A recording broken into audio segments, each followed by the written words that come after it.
"Sit somewhere else. You people don't belong here." Those were the first words that broke the calm inside Miller's cafe that morning. The sound was sharp, cruel, like a knife cutting through soft bread. A heavy fist followed the insult, slamming into the face of an old man named Henry Collins. The 73-year-old stumbled back, his cup of coffee tipping, brown liquid spilling across the checkered floor. For a moment, nobody moved. Forks hovered in midair. Conversations froze. Then came the sound of quarters rolling across the floor. The money Henry had been counting to pay for his simple breakfast. The man who hit him, Kyle Benson, a local construction worker known for his temper, stood tall and red-faced. His eyes burned with a mix of anger and satisfaction. "Know your place, old man," Kyle sneered. Henry touched his cheek, feeling the sting of blood where Kyle's ring had cut his skin. The old man's navy cardigan hung slightly loose on his shoulders. But on that cardigan, pinned over his heart, was a small silver medal, the silver star he'd earned 50 years earlier. Nobody noticed it. They only saw a quiet, elderly black man, too humble to fight back. Phones lifted. Cameras clicked. Someone whispered, "Is this really happening?" What they didn't know was that Henry Collins wasn't just another retiree trying to enjoy his morning coffee. He was the father of Ethan Collins, the head of National Security Operations, one of the most powerful men in Washington, D.C., and with one phone call, that quiet old man could change everything, but he didn't call. Not yet. At that moment, the diner felt suspended between two worlds, the small-town illusion of peace and the dark truth simmering beneath it. 30 minutes earlier, everything had seemed ordinary. The sun had just climbed above the rooftops of Riverside Hollow, population 4216. The smell of bacon and brewed coffee drifted through Miller's cafe, the kind of place where people lingered over breakfast long after the food was gone. Farmers discussed weather and crop yields. Two teachers graded papers at the counter. The bell above the door jingled as Henry entered, right on schedule, 7:30 a.m., same as he had every Tuesday for 4 years. He greeted everyone with a nod, spoke softly, and always ordered the same thing: black coffee, 1 slice of wheat toast. He'd count out exact change from a worn leather wallet, smile, and take his usual seat by the window. Across the room, Sophie Ramirez, the waitress, smiled when she saw him. "Morning, Mr. Collins," the usual. "Yes, please." "Thank you, Sophie," he said warmly. She poured his coffee without asking. She already knew how he liked it. Simple, strong, no sugar. To everyone else, Henry seemed like an ordinary man, but Sophie had noticed the details over the years. The way he always sat with his back to the wall, how his eyes scanned the exits, how his hands never trembled even when he lifted the hot mug. There was quiet discipline in his movements, the kind that came from decades of structure, patience, and pain. On his phone, a text appeared from his son. "Big cabinet briefing today, Dad. Wish me luck." Henry typed slowly with one finger. "Proud of you, always." Across the diner, Kyle Benson's boots thudded on the floor. He was already in a foul mood. His co-worker had canceled their shift carpool, his wife had locked him out last night, and his social media feed was filled with things he didn't like. New families moving to town. Different kinds of people, as he called them. He sat in his corner booth, staring at Henry like the man's quiet existence offended him. "Town used to be simple," he muttered to his buddy across the table. "Now look at it. Outsiders everywhere." His friend chuckled nervously but didn't reply. No one ever argued with Kyle. At another table, Officer Ray Patterson, off duty but always observant, sipped his coffee. He'd noticed Kyle before, the kind of man who picked fights to feel important. Patterson had ignored him plenty of times, figuring it was just words. But this morning, something about Kyle's eyes made him uneasy. Meanwhile, outside the window, Liam Carter, a 21-year-old film student, was setting up his camera for a class project. His assignment was to capture authentic life in small-town America. He thought Miller's Cafe, with its weathered sign and chattering regulars, was perfect. He had no idea his lens was about to record history. Inside, Sophie watched Kyle from the counter. His voice had gotten louder over the past few weeks, little remarks that always seemed to point at Henry. "You know," Kyle said one morning, "people like him should have their own cafes. Keep things simple." Sophie had gritted her teeth but stayed quiet. The manager warned her once, "Don't start drama." Kyle tips well. Money talked louder than conscience in towns like Riverside Hollow. As the minutes passed, Henry read the morning paper, smiled at Sophie when she refilled his cup, and didn't notice Kyle watching him like a hawk. Outside, Liam adjusted his camera just in time to capture the moment when Kyle stood up. It started small, just a slow rise from his seat, a scrape of boots on the linoleum. But everyone in the diner felt it. The kind of silence that comes before a storm. Sophie's heart pounded. Officer Patterson lowered his cup. Henry looked up and saw a shadow stretch across his table. Kyle's voice came low but heavy with hate. "You seem real comfortable here for someone who doesn't belong." The diner froze. Forks stopped. Coffee steamed, but nobody touched it. Henry blinked once, calm. "I'm just having breakfast." "That's the problem," Kyle said, louder now. "People like you think you can sit wherever you want. Act like you own the place." A soft gasp came from the corner. Mrs. Dawson, the mayor's wife, lowered her newspaper. Sophie reached for her phone beneath the counter. Henry's jaw tightened, but his tone stayed steady. "I'm not bothering anyone. Please let me be." Kyle leaned in closer. "Let you be? Old man, I'm telling you to leave." Henry rose slowly from his chair, his spine straight despite his age. "I've faced worse than you," he said quietly. That line, calm, firm, full of dignity, only enraged Kyle more. He shoved Henry backward. Cups toppled. Coffee splashed. "That's enough," Officer Patterson said, standing halfway up. "Stay out of this," Kyle snapped. "This is between me and him." Sophie's hands trembled as she began recording. Liam's camera outside caught the angle perfectly through the glass. Henry steadied himself against the table. He wasn't afraid of the pain. He'd been through battles, both literal and moral, but the humiliation cut deeper than any bruise. "Apologize," Kyle demanded, his voice shaking with anger. "For what?" Henry asked. "For thinking you belong here." A pause hung in the air. Then came the sound that would echo across the country. The slap. Kyle's open palm struck Henry's cheek so hard the room gasped in unison. The old man's glasses flew off, clattering against the tile. For a split second, silence ruled. Then came the chaos, shouts, screams, phones rising higher, flashes, gasps. Henry straightened, his face burning. He met Kyle's eyes, not with rage, but with something colder. Resolve. "You just made a terrible mistake," he said softly. Kyle laughed. "Oh yeah, what are you going to do, call your family?" Henry reached into his pocket and unlocked his phone. He didn't raise his voice. He didn't tremble. He simply scrolled to a contact labeled Ethan, Director, National Security Ops. He pressed call. The phone rang once, then twice. A deep, calm voice answered. "Dad, are you okay?" Everyone in the diner froze. The tone on the other end was unmistakable, the voice of power, of someone used to command. Henry's eyes stayed locked on Kyle. "I'm fine, son," he said clearly, so the entire diner could hear. "But there's been an incident." Kyle's laughter faltered. His grin disappeared.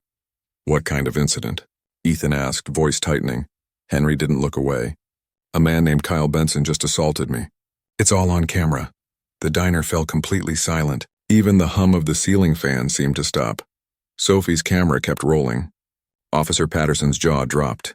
Mrs. Dawson whispered, "Dear God." Kyle took a step back, pale now. "Wait, hold on, You didn't mean to what?" Henry asked quietly. "Hit me, humiliate me? Or did you just not mean to get caught?" The room held its breath as Ethan's voice came through again. "Dad, stay where you are. Agents are on the way." Within 10 minutes, the sound of sirens began echoing down Riverside Main Street. By then, half the town already knew what had happened. Sophie's live stream had exploded. Hundreds of viewers turning into thousands, comments flying across the screen. "Is that the security director's dad? That guy's done for. Someone call the news." Kyle Benson stood frozen beside the counter, his mouth half open, his confidence draining by the second. His knuckles still burned from the slap, but the feeling in his stomach was worse. Cold, heavy realization. Henry sat back down calmly, his cheek still red, but his composure unbroken. He folded his hands on the table like a man waiting for justice to arrive. Officer Patterson approached him carefully. "Mr. Collins, are you hurt?"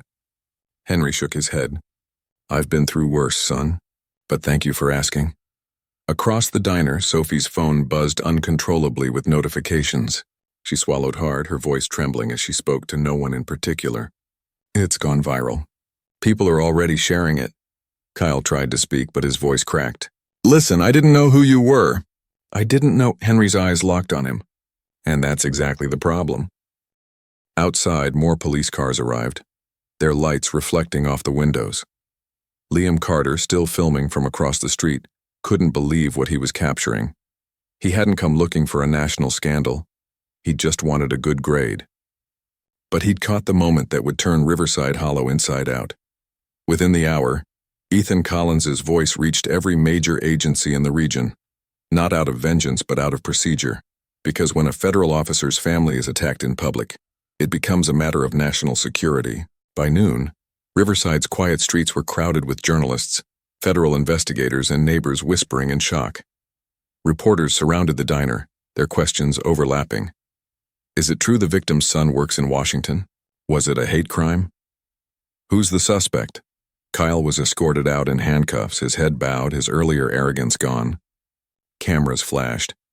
He looked like a man realizing that his entire life had just split in two, before and after that slap. But the story didn't end there. It only began. As investigators reviewed the footage, they noticed something else. The way Sophie flinched before Kyle moved. The way Officer Patterson hesitated as though this wasn't the first time he'd seen such behavior. Ethan Collins didn't just want justice for his father. He wanted to understand why it happened. And as he made calls to state offices, federal bureaus, and legal contacts, a deeper truth began to unfold, one that went far beyond a single slap. Back in Riverside, tension thickened. Some residents stood by Henry, their social media pages filled with messages of support. No one deserves that. He's a hero, not a target. But others whispered something different, fear mixed with resentment. Now they're going to make this political. He brought too much attention. In small towns, secrets travel fast and loyalty shifts quicker than the wind. Sheriff Patricia Green, a 40-year-old law enforcer with a sharp jaw and weary eyes, walked into Miller's Cafe that afternoon. She'd known Henry for years. He was polite, punctual, and never caused trouble. But she also knew Kyle's father, a local businessman with deep pockets and deep influence. "Morning, Henry," she said, her tone cautious. "Mind if we talk?" Henry nodded. "Of course, Sheriff." She glanced around at the reporters still outside. "You know this is going to get messy." "Justice usually does," Henry replied evenly. Green sighed. "Look, I saw the footage. It's bad. But you understand how people around here are. The mayor's already calling me, says we should handle this quietly. He's worried about tourism, about the town's image." Henry leaned forward, his voice steady. "Are you worried about the town's image, Sheriff, or about the truth?" Her silence was an answer on its own. By evening, the footage had reached millions. News anchors called it the Riverside Incident. Talk shows debated race, power, and accountability. Hashtags flooded every platform. Justice, for Henry. Dignity, matters. Riverside truth. Ethan's phone buzzed nonstop. Politicians called for statements, advocacy groups offered support, and veterans across the country voiced outrage that one of their own had been disrespected so publicly. But something darker began to stir beneath the noise. Anonymous accounts started spreading lies. The video was edited. The old man provoked it. "This is all blown out of proportion." Kyle's lawyer released a statement late that night. "My client regrets the misunderstanding and hopes the community can heal." There was no apology, no acknowledgement of what he'd done. Henry watched the news in silence from his living room. The house was quiet, his medals gleaming faintly on the wall. Sophie texted him updates every hour, trying to assure him people were supporting him. But he could already sense the shift, how some neighbors avoided eye contact when they passed his porch. Then came the knock on his door. Sheriff Green stood there again, but this time she wasn't alone. 2 federal agents flanked her. "Mr. Collins," one of them said, flashing a badge. "We're investigating the wider implications of this attack. We think there's more going on here than what meets the eye." Henry frowned. What do you mean? The agent exchanged a glance with Green. There have been similar incidents in nearby towns. Different victims, same pattern, intimidation, silence, no accountability. Henry leaned against the door frame. You're telling me this wasn't just about me? The agent shook his head. It's part of something bigger, and it looks like Riverside Hollow might be the center of it. By the next morning, Riverside wasn't just a small town anymore. It was a symbol. Federal vans rolled in. Reporters set up tents outside the diner. The mayor canceled meetings. Kyle's construction business shut down. Inside his home, Henry's phone wouldn't stop buzzing.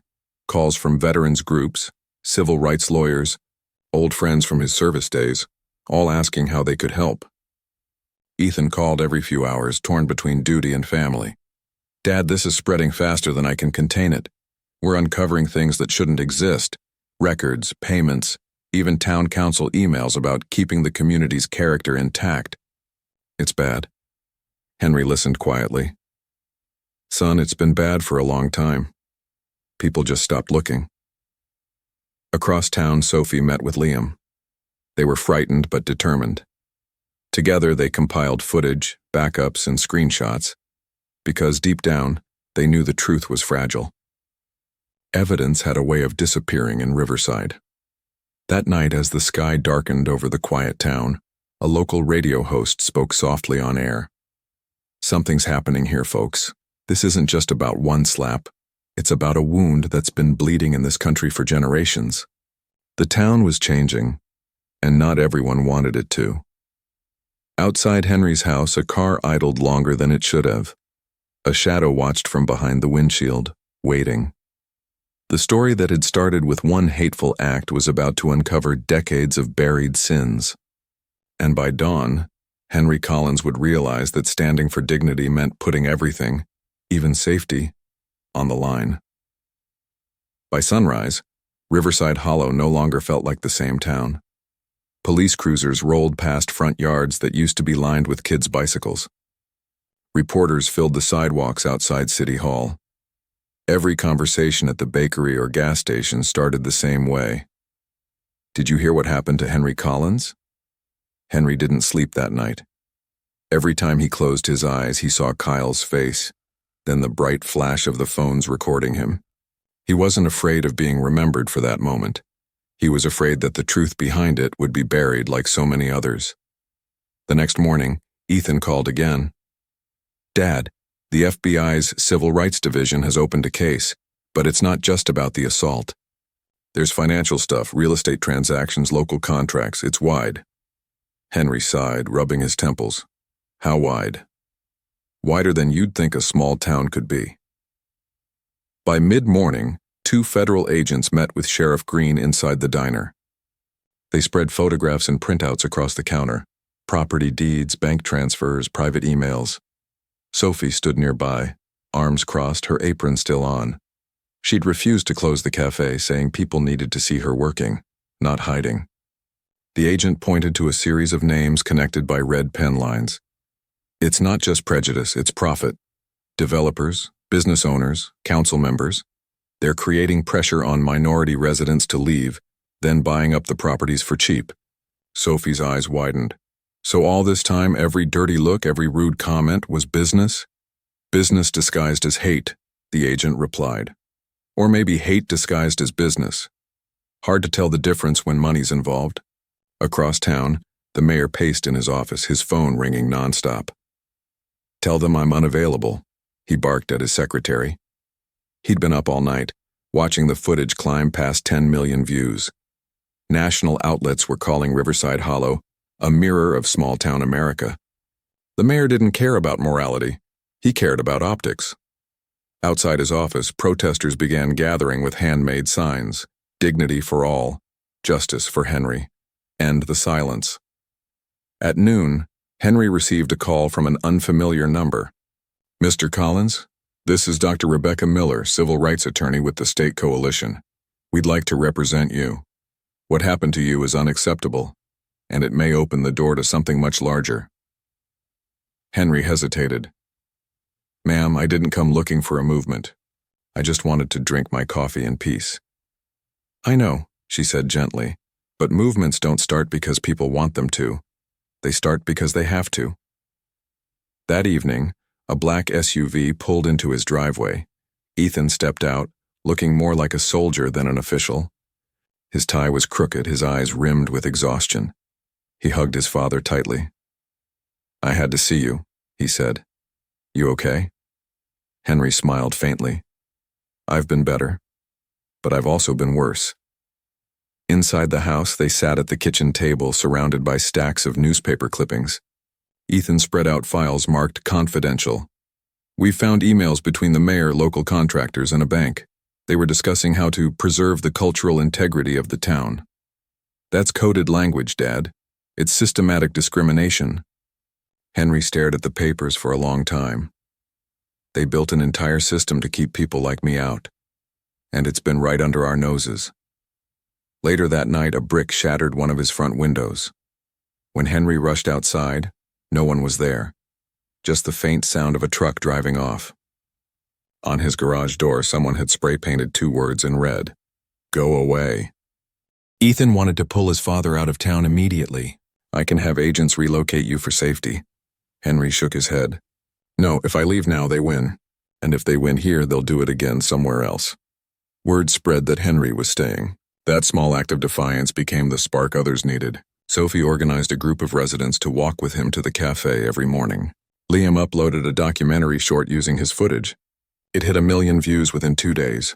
Donations poured in for legal fees, but every step forward brought new threats. Sophie received messages from anonymous accounts. You'll regret this. We know where you work. Liam's school email was hacked. His grades and private photos leaked online. Sheriff Green's cruiser was vandalized overnight, the word traitor scratched into the paint. Inside City Hall, panic grew. The mayor called a secret meeting with business leaders, including Kyle's father. This has gone too far, the mayor said. If this keeps growing, we're finished. We need to control the narrative. Maybe we can make the old man back down, someone suggested. Offer him money, settlement, something. The mayor nodded slowly. Or maybe he just needs a reminder of who runs this town. 2 nights later, Henry woke to the sound of his mailbox being smashed again. He didn't chase them this time. He just turned on his porch light and sat there until dawn, sipping cold coffee and staring at the street. He wasn't going anywhere. The next morning, he walked into Miller's Cafe to find a full crowd waiting. People clapped quietly as he entered. Sophie poured his coffee for free. Officer Patterson took the seat beside him. You've started something, Mr. Collins, Patterson said. And I think people are finally tired of pretending. Across the room, a local reporter whispered into her phone. They're calling it the Riverside Movement now. It's spreading to nearby towns. Ethan stayed in Riverside that week, coordinating with investigators while keeping a close eye on his father. More evidence surfaced daily. Deleted police reports, ignored complaints, suspicious loan approvals. The town's secrets spilled out faster than anyone could contain them. On Friday evening, Dr. Miller arrived with a team of legal experts and digital analysts. We've got enough to file civil rights charges and request federal oversight, she announced. But there's one more thing we need, proof of coordination at the top. That proof came from an unexpected source, Mrs. Dawson, the mayor's wife.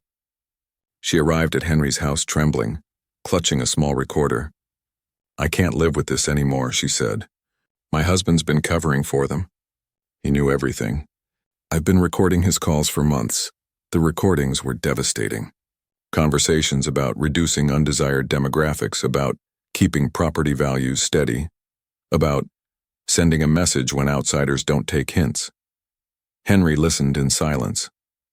When it ended, he said quietly, Now the truth has a voice. That night, federal prosecutors met with Dr. Miller and Ethan. They agreed. The case wasn't just local. It was part of a regional pattern across several counties. Suburbs, towns, and cities connected through money and silence. Riverside had become the epicenter of exposure. But exposure brings danger. At 2 a.m., a car sped down Henry's street again. This time it didn't stop at the mailbox, it stopped in front of his house. Tires screeched. A Molotov cocktail flew through the broken window and burst into flame against the living room wall. Henry grabbed the extinguisher, fought the fire with trembling hands, and shouted for help. Ethan and his agents rushed in seconds later from their security post across the street. Smoke filled the air, but the flames died quickly. Henry stood coughing, covered in soot but unbroken. "They can burn my house," he said between breaths, "but they can't burn the truth." Outside, as firefighters worked, neighbors gathered in pajamas and coats. Someone started clapping, then another. Soon the entire street echoed with applause for the man who refused to run. The next morning, national news outlets called him the man who stayed. And by the end of the week, Riverside Hollow wasn't fighting over whether justice should happen. It was fighting over who still believed in it. By the following Monday, Riverside Hollow had turned into a storm of microphones, protest banners, and flashing lights. News vans filled every parking spot on Main Street. Out-of-town reporters shouted questions through diner windows. Students carried homemade signs that read, "Respect our elders and justice is not negotiable." Henry watched it all from his porch, the faint smell of smoke still lingering from the fire that nearly destroyed his home. The house had survived just like he had. But it wasn't peace he wanted anymore. It was accountability. Dr. Miller called early that morning. "We're filing federal charges today," she said. "We'll name the mayor, Sheriff Green, the development board, and Kyle Benson. You'll need to testify at the hearing." "I'll be there," Henry replied without hesitation. Word of the charges swept through the town like wind through dry grass. The mayor's office went into lockdown. Council members stopped answering calls. Contractors canceled jobs. But denial couldn't stop what was coming. By afternoon, Ethan stood before a bank of cameras beside his father. He wasn't there as a government official now. He was there as a son. "This isn't about power," he said firmly. "It's about principle. What happened here is not an isolated act. It's a reflection of how silence lets hate grow roots." The clip aired on every network that night. People cried watching it. Veterans saluted the screen. Church bells rang in cities hundreds of miles away. Riverside had become a mirror for the nation, and everyone was forced to look at themselves in it.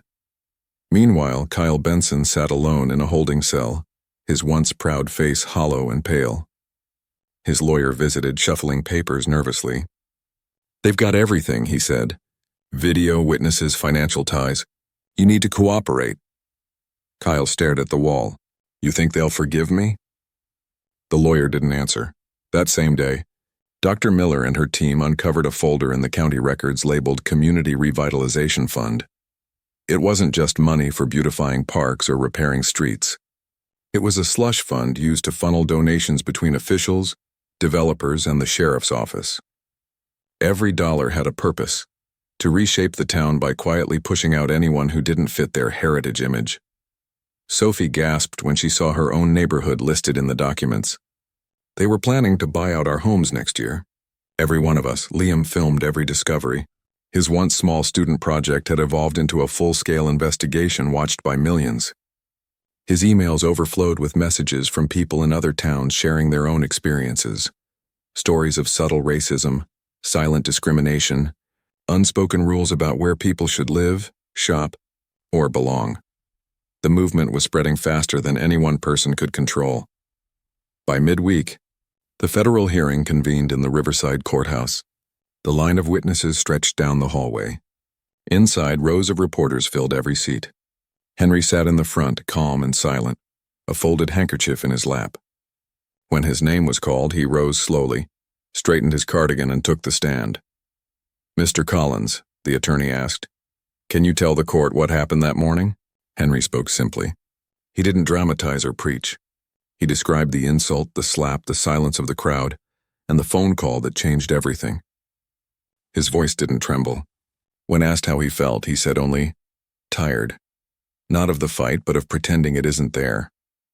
Dr. Miller presented the evidence next. Emails, financial ledgers, voice recordings, deleted text messages recovered by cyber analysts. The room grew heavier with every page she turned, and then came the moment no one expected. Mrs. Dawson, the mayor's wife, walked to the stand with tears streaming down her face. "My husband told the sheriff to bury complaints," she confessed. "He said people like Henry made investors nervous. I stayed quiet because I was afraid. I'm not afraid anymore." Her statement broke whatever fragile defense the officials had left. The mayor resigned that evening. Sheriff Green announced her retirement within hours. Outside the courthouse, the crowd erupted in applause. Henry emerged into the sunlight, blinking against the glare of camera flashes. Reporters shouted his name. Sophie ran forward and hugged him. Liam kept filming, his hands shaking. That night, the country saw a different Riverside on TV. Not a town of division, but of courage. Community meetings turned into unity rallies. People who'd stayed silent began speaking out, but not everyone celebrated. In a dark office outside town, 3 men watched the coverage on a muted television. One of them, a developer who had funded half the heritage projects, slammed his fist on the desk. If Riverside falls, every deal we've made in the next county goes with it. Another man leaned forward. Then we make sure the story doesn't go any further. The next morning, Dr. Miller's office received an anonymous threat. Liam's documentary channel was hacked, videos deleted. Sophie's car tires were slashed outside the cafe. Fear crept back in, the way mold returns after the storm. Ethan arranged federal protection for everyone involved. Agents began guarding Henry's home, watching shifts around the clock. They're desperate now, he told his father. They know they've lost control. Henry nodded. Then let them be desperate. Truth doesn't need protection, it needs persistence. The investigation deepened. What started as a local assault was now tied to 7 towns, 4 counties, and over 24 public officials. Each name led to another. Each secret uncovered another hand in the same jar. Dr. Miller's legal team built the largest civil rights case in the state's history. She stood in front of the press and declared, "This isn't about revenge. It's about rebuilding fairness where corruption took root. Every person who believes silence was safety is about to learn that silence can be the loudest confession." Henry watched her speech from home, his eyes wet, but his smile steady. For the first time in years, he felt like the country he'd fought for was finally fighting for him. But he also knew the battle wasn't over. A movement like this doesn't end in a courtroom. It ends when hearts change, and hearts take longer than laws. The following week, Riverside held a town gathering at the community center. Hundreds packed the hall, many of them the same people who'd once avoided Henry's gaze. Some came to apologize, others to listen. Sophie spoke first, her voice clear and strong. "For years I stayed quiet because I thought kindness was enough. But silence isn't kindness, it's permission." Then Liam, standing beside her, said, "We were told small towns can't change. I think we just proved that's a lie." Finally, they called Henry to the front. The crowd fell silent. He looked around, his gaze steady and kind. "I'm no hero," he said. "I'm just a man who wanted coffee and peace. But if that simple wish can start a fire this bright, maybe we've all been too afraid to light one." People stood. Applause built slowly, then thundered until it shook the rafters. Ethan stood at the back, his hands folded, watching the father who'd taught him what true strength looked like. Outside, the night was quiet for the first time in weeks. No protest chants, no sirens, just peace. But in that peace was the hum of something alive, something lasting. The next morning, headlines across the nation read, "The Riverside Reckoning, one man's stand sparks a new chapter in American justice." And still, deep in the files of Dr. Miller's office, an email sat waiting to be opened. One sent from a different county. One that read, "We think it's starting here too. We need help." Henry's story wasn't ending. It was just moving on to the next town. Winter came early to Riverside Hollow that year, the first snow dusting the cafe's awning and softening the scars left on its walls. The town looked the same from the outside, but everyone who lived there knew nothing was the same anymore. Henry Collins still came for coffee every Tuesday. Sophie kept a corner table ready for him, and people still stopped to shake his hand or whisper thank you before leaving. He accepted every word with the same quiet grace he'd shown since the beginning. Across the street, a new sign hung above City Hall, "Equal Justice Committee, public meetings every Thursday." It was the first of its kind in the state. The lawsuits had worked their way through the courts. The mayor was gone, the sheriff had pled guilty to obstruction, and the developers had lost their contracts. The Department of Justice had placed monitors in every surrounding county. There were new elections, new leadership, new promises, but change hadn't come without cost. Sophie still got threats sometimes, anonymous messages that vanished before she could trace them. Liam lived out of town now, finishing his documentary under guard. Dr. Miller worked 18-hour days coordinating reform plans for other towns. And Henry, he'd lost his privacy forever.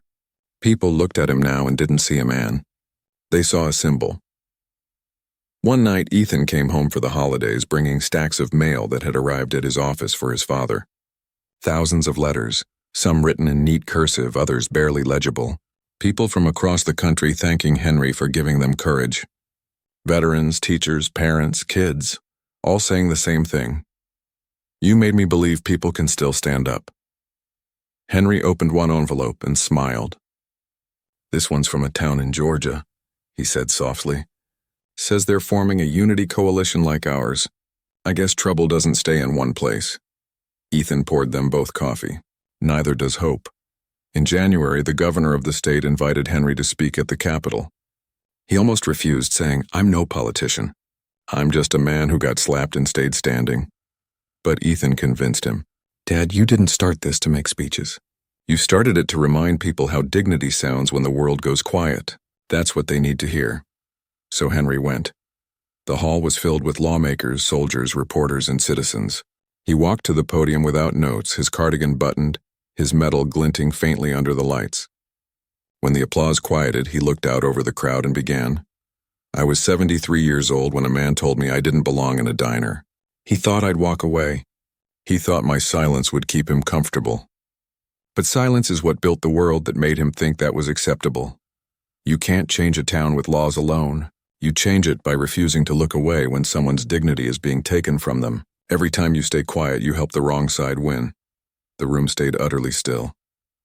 I don't want revenge, Henry continued. I want recognition of how quickly hate grows when good people pretend they don't see it. I want every person to know that they belong anywhere they can stand with respect. When he finished, the audience rose to their feet.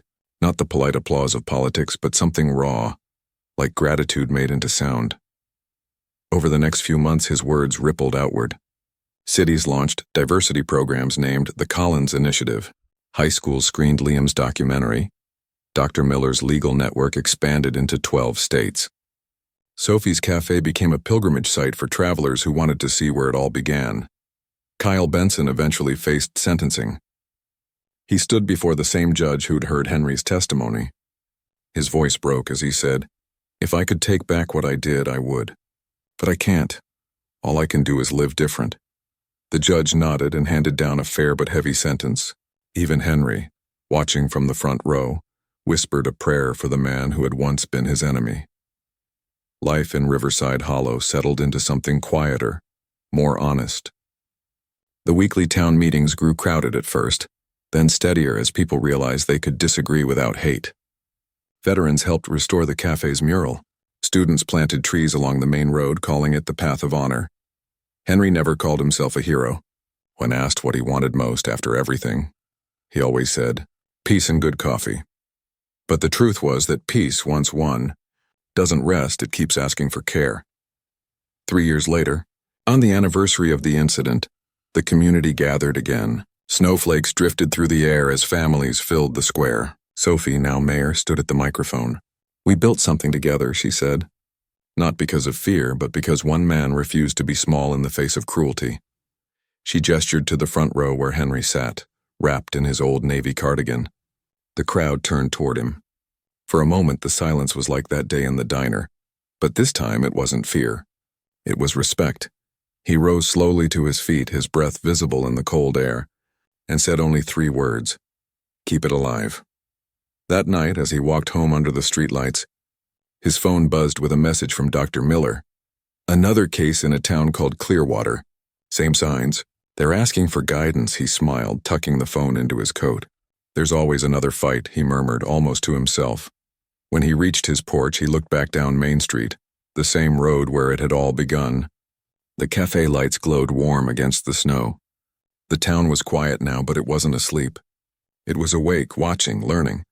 Henry Collins went inside, set his medal on the table beside his untouched coffee, and whispered the words that had carried him through every battle, every bruise, every storm. Dignity doesn't end. It continues.